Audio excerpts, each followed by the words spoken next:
ايدك ورا ظهرك وحاني راسك ومنحني وانت بتكلم ابوك. اياك ترفع صوتك عليه ولا ترفع عينك في عينه. خليك مؤدب. دي مش اخرة اللي هو عمله معاك، مش اخرة خلفته ومش اخرة تربيته ليك. طول عمره شقيان عشانك، طول عمره شايل همك، شاف الذل والمهانة واتهان كتير عشانك وعشان يربيك وعشان تبقى بخل زي ما انت كده. ايا كان مركزك، ايا كنت انت، كل اللي انت فيه سببه ابوك. ابوك هو تاج راسك. انت من غير ابوك ولا حاجة. المفروض تشيل جزمة ابوك تلف بيها الدنيا ويبقى كلك فخر وتفتخر بان دي جزمة ابوك. سامع ولا لا؟ ابوك ده اما يروح انت مش هيبقى لك طعم في الحياة، ولا الحياة بالنسبة لك هيبقى لها معنى، وهتتحصر حسرة الدنيا والآخرة عليه، وهتقول فين أيامك يابا؟ يا ريتني كنت سمعت كلامك، يا ريتني كنت طعتك. الأب رب.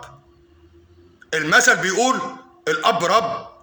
وقضى ربك ألا تعبدوا إلا إياه وبالوالدين إحسانا.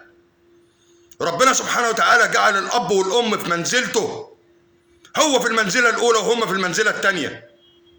احترم نفسك، لازم تكون مؤدب.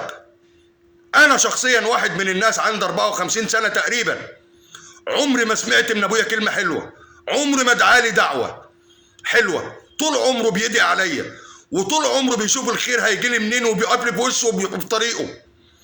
وحش ظهري وقطم وسطي وكسر ظهري في ابني الكبير. ايوه بقول كده في العلن، ولكن كل ده وعمري ما خدت من ابويا موقف. ليه؟ لانه اب. ده اب.